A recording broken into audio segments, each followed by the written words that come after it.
let's get right into this video. Today we'll be discussing how to get more productive in 2023. So how do we maximize our productivity in this year? One of the key elements of productivity is being able to manage your time well.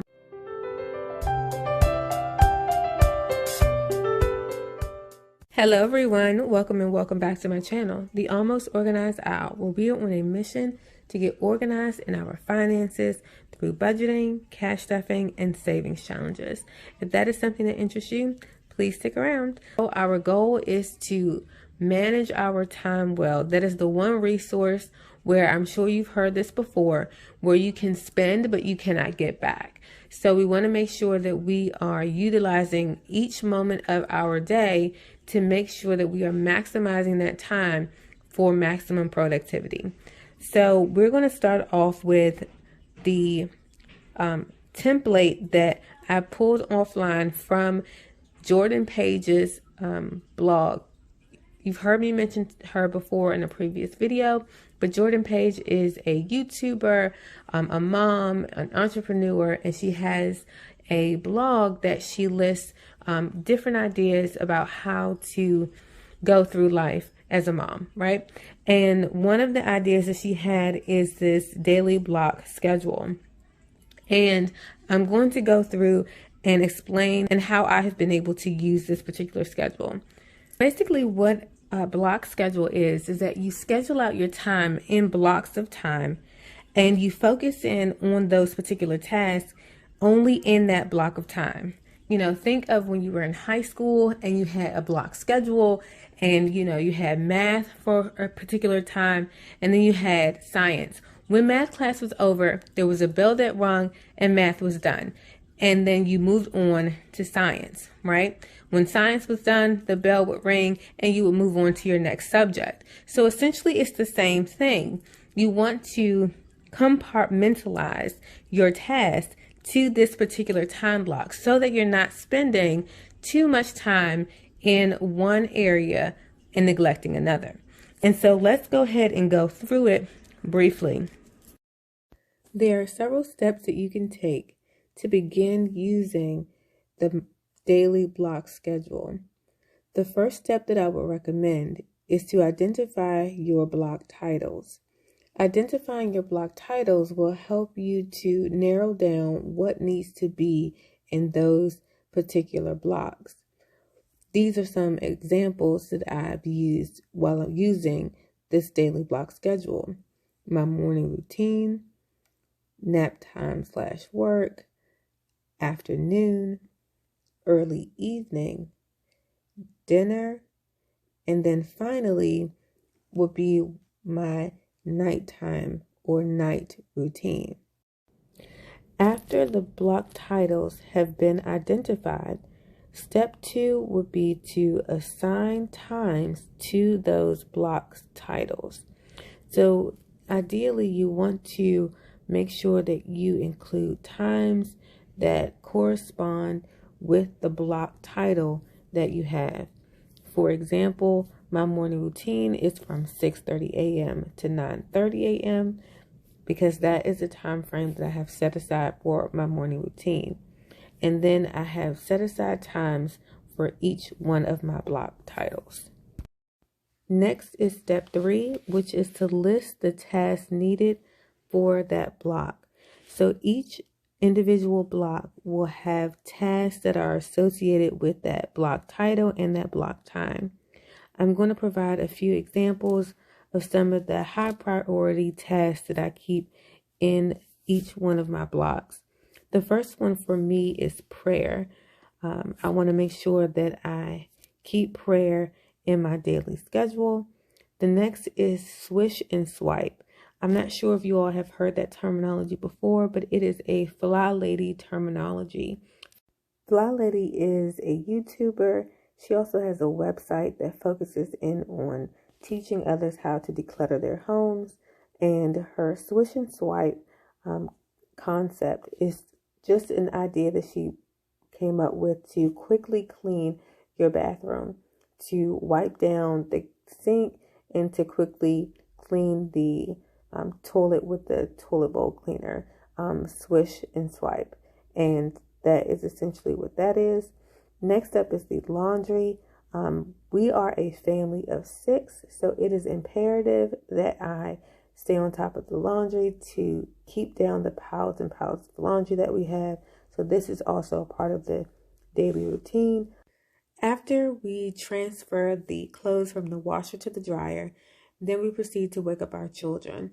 It is also in this time block where we get ourselves together, get dressed, get them dressed. Everybody heads downstairs for breakfast, vitamins, grab lunches, any homework and that sort of thing. Then we head out the door for everybody to get dropped off at their respective places. And then that block ends, and then we move over to the nap/work time block. Now, our littlest one is still kind of in the in-between phase. So we have nap time/quiet time. And it is during this block that I am able to get some cleaning done around the house. And I utilize flylady's zone cleaning. And that is just breaking your house up into different zones. So you have your kitchen area. You also have your dining room and front entrance, and it's just kind of broken up into different zones. And I can link her information down in the description box so you can go in and find out how the zones are broken up. Those were some examples of how you can use the daily block schedule. Some tips are to try to stick between 2 to 3 hour time blocks. Try not to micromanage your day, and to use alarms on your phone to help you from block to block. This next idea for how to organize your schedule came from Elena over at the Organized Money. She has a different layout for her schedule, but it is very similar. I found this schedule on Canva and tweaked it a bit. This daily schedule is different from the block schedule in that each task is assigned to a particular time. So you would complete your task within that given time slot and then move on to your next task. The block schedule gives you a group of tasks that you have to complete within a block of time. This daily schedule provides individual tasks to individual time slots. So that may work for someone who needs to be assigned to a specific time to do their task, as opposed to having many tasks to do within a time block. If you like this daily schedule, you can go on Canva, customize it, and then print it out. Or you can go on my Etsy shop to download the printable version of this exact same schedule with the adjustments that I made.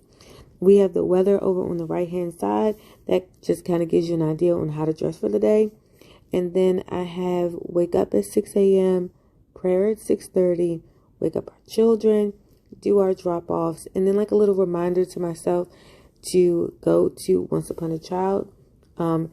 And then I have other items on our schedule for the day, and then just a couple other things. And then over on the right-hand side, I have some major goals that I would like to accomplish for the day. Track my water, go through our meal planning, just a quick overview of the meal plan there. Then I added a little note section at the bottom for just some key items that I would like to remember. I stuck a sticker there for some color and some fun. We have 2 daily schedule options. One is the daily block schedule, and this is where you break your day up by blocks. You have the block titles, the block times, and then individual tasks that you would assign to those blocks. The second one is the daily schedule. And then on this schedule, you would assign your tasks to particular times throughout the day. Whichever schedule you decide to use, the key thing to remember is to just get started. You can't be productive if you don't do anything. Our goal is to be more productive this year than we were last year. and to manage our time well. I was on a live with Tasha from Mind Your Money, and she was talking about goal setting. And she said to make sure that you achieve your goals. You have to break it down into bite-sized pieces. I mean, that's what I got from what she said. And it is the day-to-day things that you do that help to build on reaching your goals. And that starts with being more productive with your time and managing your time well. And we do that by creating systems and schedules to make sure that we stay on task in our day-to-day so that we can achieve our goals. I have some happy mail. This is from Liz over at Liz and Less. Oh, yes. Okay, hold on. Let me grab something to scratch. All right, maybe this will work. All right, let's see what it says. It says, Happy Galentine's Day. Scratch me.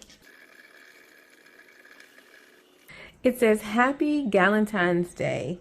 It is a treat to follow you. Thank you for all you do. Oh, this is so great. And the little quote here says, if there's a law against friendship, lock me up.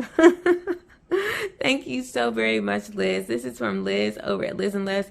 If you don't already know her, then you need to go ahead and hit the link in my description box and follow her channel. She is fantastic. Thank you so very much, Liz. I appreciate you and this card.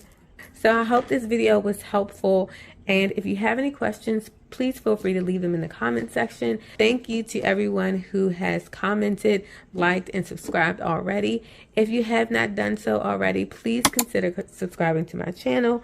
I appreciate you and thank you for your time. And until next time, bye.